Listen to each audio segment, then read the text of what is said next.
नमस्कार। देश में 1 मार्च से कोरोना वैक्सीन के टीकाकरण का दूसरा दौर शुरू होगा। 1 मार्च से 60 साल से ज्यादा उम्र के सभी लोगों का टीकाकरण होगा। इसके साथ 45 साल से ज्यादा उम्र के गंभीर रूप से बीमार लोगों को भी टीका लगेगा। सरकारी केंद्रों पर टीका मुफ्त में लगाया जाएगा, जबकि निजी केंद्रों पर टीका लगवाने के लिए शुल्क लगाया जाएगा। सरकार कोविड के खिलाफ लड़ाई को नए दौर में लाने की तैयारी में है। स्वास्थ्य कर्मियों और फ्रंटलाइन कार्यकर्ताओं के बाद अब देश के बीमार और बुजुर्ग लोगों के टीकाकरण की तैयारी है। 1 मार्च से ये शुरुआत होनी है। प्रधानमंत्री की अध्यक्षता में हुई कैबिनेट की बैठक में सरकार ने इस बार अपनी रणनीति काफी बदली है। अब प्राइवेट केंद्रों पर भी टीकाकरण होगा। बेशक इसके लिए पैसे देने होंगे। ऐसे 20,000 प्राइवेट केंद्र तैयार किए जा रहे हैं। इसके अलावे 10,000 सरकारी केंद्रों पर मुफ्त टीकाकरण होगा। 10,000 सरकारी केंद्रों पर और लगभग 20,000 से भी ज्यादा प्राइवेट केंद्रों पर, हॉस्पिटल्स में ये टीकाकरण होगा। और उसमें सबसे बड़ा फैसला यह है कि जो 10,000 सरकारी केंद्रों पर जाकर टीका लगवाएंगे, कोई भी हो, उसको मुफ्त टीका लगेगा। स्वास्थ्य मंत्रालय ने 16 जनवरी से टीकाकरण की शुरुआत की थी, जिसकी रफ्तार बेशक कुछ मध्यम रह गई है। पहले चरण में 3 करोड़ स्वास्थ्य कर्मियों और कोरोना योद्धाओं को टीका लगना है। अब तक 1.77 करोड़ को टीका लग गया है। कई लोगों ने टीके का दूसरा डोज नहीं लगवाया है, लेकिन ये प्रक्रिया अभी जारी है। पहले सरकार दूसरे दौर में 50 साल से ऊपर वाले के टीकाकरण की बात कर रही थी, लेकिन अब उसने 60 पार के बुजुर्गों को प्राथमिकता देने का फैसला किया है। तो 1 मार्च से 60 पार के बुजुर्गों का टीकाकरण होगा। ऐसे बुजुर्गों की तादाद करीब 10 करोड़ है। इसके अलावा 45 पार के उन लोगों को भी टीका लगेगा जो किसी अन्य रोग से पीड़ित है। एक बात मैं बहुत विनम्रता से कहना चाहूंगा, हम लोग अधिकांश मंत्रियों की अपनी अपेक्षा है कि हम लोग पेमेंट करके लेंगे। ये हम आपको बताना चाहते हैं। देश को स्वस्थ करने की मुहिम जोर पकड़ रही है, जिसकी ज्यादा जरूरत है, लेकिन कई राज्य कोरोना के दूसरे लहर की ओर इशारा कर रहे हैं। ऐसे में एहतियात और टीकाकरण ये वो 2 उपाय हैं जिससे इस जंग को जीता जा सकता है। नई दिल्ली में परमल कुमार के साथ राजीव रंजन, एनडीटीवी इंडिया। दुनिया का सबसे बड़ा मोटेरा क्रिकेट स्टेडियम आज से नरेंद्र मोदी स्टेडियम के नाम से जाना जाएगा। हालांकि स्टेडियम के नाम को लेकर अब सवाल भी उठ रहे हैं। इस स्टेडियम में रिलायंस एंड और अडानी एंड होने के चलते राहुल गांधी ने सरकार पर ट्वीट कर चुटकी भी ली।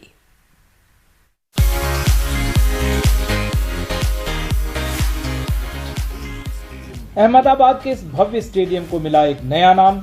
सब हैरान रह गए क्योंकि इसकी पहले से कोई सूचना नहीं थी। मोटेरा स्टेडियम अब नरेंद्र मोदी स्टेडियम हो गया है। राष्ट्रपति ने इसका उद्घाटन किया। मौके पर गृह मंत्री अमित शाह भी मौजूद रहे। प्रधानमंत्री नरेंद्र मोदी जी गुजरात के मुख्यमंत्री थे, तब देखा हुआ उनका सपना था, जो न केवल दुनिया का सबसे बड़ा क्रिकेट स्टेडियम है, दुनिया का सबसे बड़ा स्पोर्ट्स स्टेडियम है, जिसका नाम आज हमने हमारे देश के प्रधानमंत्री नरेंद्र मोदी जी के नाम से रखा है। तो नरेंद्र मोदी स्टेडियम अब 1,32,000 दर्शकों की क्षमता के साथ दुनिया का सबसे बड़ा क्रिकेट स्टेडियम है। इस पूरे परिसर को विराट खेल परिसर की तरह विकसित किया जा रहा है। इसका नाम सरदार पटेल खेल परिसर है। सरकार का दावा है कि यहाँ ओलंपिक तक कराए जा सकते हैं। कोई भी अंतर्राष्ट्रीय खेल स्पर्धा करनी है, चाहे कॉमनवेल्थ गेम करने हो, चाहे एशियाड करना हो, चाहे ओलंपिक करना हो, अहमदाबाद 6 महीने के अंदर तैयार होकर खड़ा हो जाए। इस प्रकार का स्पोर्ट्स इंफ्रास्ट्रक्चर आज यहां पर बनने की शुरुआत हुई। इस नरेंद्र मोदी स्टेडियम का एक एंड रिलायंस एंड कहलाता है, तो दूसरा अडानी एंड। इसको लेकर एक चुटकी राहुल गांधी ने ली। ट्वीट किया, कितनी खूबसूरती से सामने आ जाता है Narendra Modi stadium, Adani and, Reliance and और जय शाह की अध्यक्षता। दुनिया के सबसे बड़े क्रिकेट स्टेडियम के उद्घाटन के लिए राष्ट्रपति और गृह मंत्री का एक साथ आना मीडिया के लिए एक बड़ा न्यूज इवेंट जरूर था, लेकिन सरदार पटेल स्टेडियम मोटेरा का नाम बदलकर नरेंद्र मोदी स्टेडियम किया जाना किसी गुगली से भी कम नहीं था। मोटेरा से विमल मोहन, एनडीटीवी इंडिया। पश्चिम बंगाल की मुख्यमंत्री ममता बनर्जी ने हुगली की रैली में प्रधानमंत्री मोदी पर जमकर निशाना साधा है। उन्होंने कहा है कि विधानसभा चुनाव में वे गोलकीपर की भूमिका निभाएंगी और बीजेपी एक भी गोल नहीं कर पाएगी। ममता बनर्जी ने यह भी कहा है कि प्रधानमंत्री मोदी का अंजाम डोनाल्ड ट्रंप से भी बुरा होगा, जो नवंबर में हुए दूसरे चुनाव हार गए थे। साथ ही उन्होंने कहा है कि बंगाल पर गुजरात शासन नहीं करेगा, बंगाल पर बंगाली ही शासन करेगा। মাকে যেভাবে ইসলাম এত ভৌতবাজ, এত মিথ্যেবাজ, এত দঙ্গবাজ, একজন রাবণ আর একজন দানব, দুইজনে মিলে দেশ চালাচ্ছে। মানে নিজের কিছু করবার ক্ষমতা নেই, গেছে ট্রাম্পকে জেতাতে। ট্রাম্পের যা হাল হয়েছে ওনার হাল তার থেকেও খারাপ হবে, তার থেকেও খারাপ হবে। और अब अगली खबर मध्य प्रदेश से। मध्य प्रदेश में कोरोना के लिए बांटे गए काढ़े को लेकर विवाद हो गया है। विधानसभा में दिए गए जवाब में पता चला कि सरकार ने करीब 30 करोड़ रुपए का काढ़ा जनता में बांट दिया था। कांग्रेस ने इसे घोटाला बताया है। मध्य प्रदेश में कोरोना काल में शिवराज सरकार का एक फैसला सरकार के लिए मुश्किल खड़ी कर रहा है। कोरोना के दौर में जनता को बीमारी से बचाने और बीमारी से लड़ने के लिए त्रिकुट काढ़ा बांटा गया। विधानसभा में सरकार ने विधायक जीतू पटवारी के सवाल के जवाब में बताया कि जनता को 50 ग्राम के 6 करोड़ पैकेट बांटे गए, जिसकी कीमत 30 करोड़ 64 लाख रुपए थी। इस कीमत पर कांग्रेस ने सवाल खड़े किए हैं। उन्होंने कहा आपदा को अवसर समझो। आपदा में काढ़ा पिलाने की कोशिश में 30-35 करोड़ रुपए शासन के वहन कर दिए। काढ़ा कहां गया पता नहीं चला। सरकार ने लिखित में जवाब दिया कि 30 नवंबर 2020 तक त्रिकुट काढ़े के क्रय की कुल लागत जीएसटी सहित लगभग 30 करोड़ 64 लाख 48,308 रुपए आई। 50 ग्राम की पैकिंग के कुल 6 करोड़ 3 लाख 94,000 पैकेट वितरित किए गए। जनगणना के आंकड़ों के मुताबिक मध्य प्रदेश की आबादी लगभग 7.5 करोड़ है। ऐसे में जब लोगों से हमने पूछा क्या उन्हें काढ़ा मिला, तो जवाब सुनिए, वो भी उसी विधानसभा के बाहर जहां ये दावा हुआ।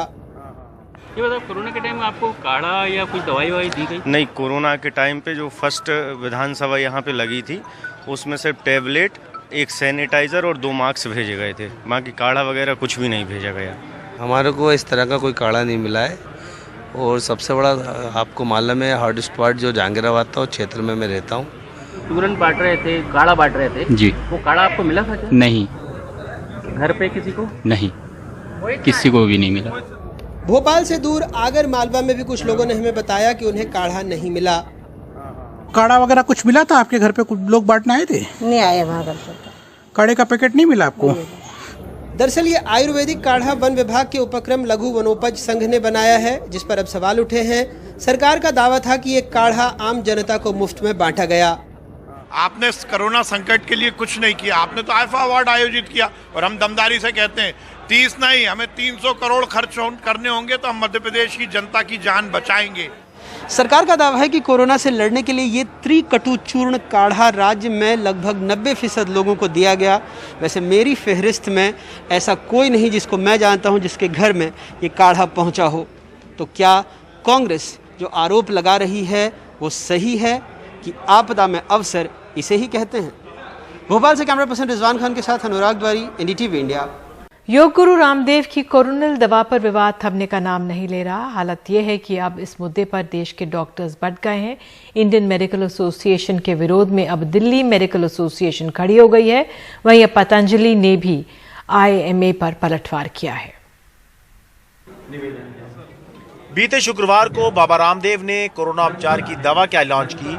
जो विवाद शुरू हुआ वो खत्म होने का नाम ही नहीं ले रहा।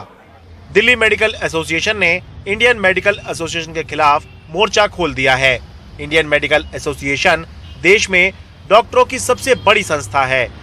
इसी की दिल्ली इकाई है Delhi medical association. Delhi medical association के झंडा बुलंद करने का कारण ये है कि इंडियन मेडिकल एसोसिएशन ने स्वास्थ्य मंत्री डॉक्टर हर्षवर्धन पर सवाल उठाए थे और पूछा था कि उनका बाबा रामदेव की दवा लॉन्च करने के कार्यक्रम में शामिल होना कितना नैतिक था। हम लोग आईएमए के खिलाफ नहीं है, लेकिन आईएमए की इस स्टेटमेंट के खिलाफ हैं। जैसे उन्होंने बयान जारी किया, प्रेस रिलीज जारी की, जिसमें उन्होंने डॉक्टर हर्षवर्धन के बारे में काफ़ी गलत चीज़ें कही हैं। तो डॉक्टर हर्षवर्धन दिल्ली के नहीं, पूरी इंडिया के हेल्थ मिनिस्टर हैं। हेल्थ मिनिस्टर होते हुए उन्हें सारे कार्यक्रमों में जाना पड़ता है।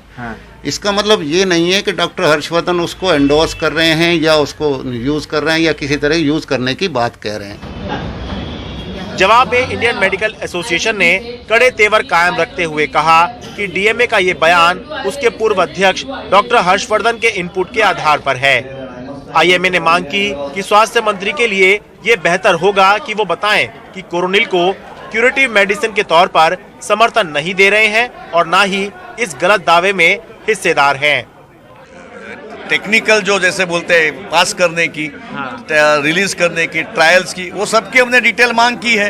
अगर वो हमको दे देवे अच्छी तरह से तो हम लोग पढ़ेंगे उसको, हम लोग मालूम हो जाएगा कि क्या दवाई है क्या नहीं है। और एलोपैथिक डॉक्टर होने के नाते वो काउंसिल के मेंबर है, तो उन्होंने एज ए मिनिस्ट्री एक तो ऐसे कोई प्राइवेट कंपनी में प्रमोट करना ये बराबर बात नहीं है, ऐसा हम मानते हैं।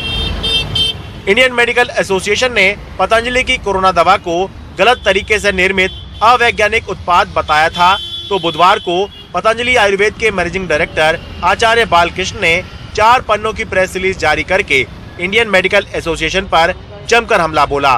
उन्होंने कहा कि इतने अच्छे खासे डॉक्टर भी साइंटिफिक रिसर्च के कॉन्सेप्ट को नहीं समझ रहे, ये बहुत निराशाजनक है। डॉक्टर हर्षवर्धन ने कभी भी मॉडर्न मेडिसिन को कमतर पेश नहीं किया।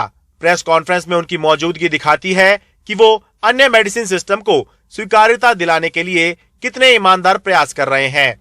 आज के हालात में ये बहुत दुखद है कि कुछ health care professional scientific research और उसकी समझ के प्रति कम ध्यान देते हैं और इसी कारण गलत तरीके से निर्मित अवैज्ञानिक उत्पाद जैसे आरोप इंडियन मेडिकल एसोसिएशन के अधिकारी लगाते हैं।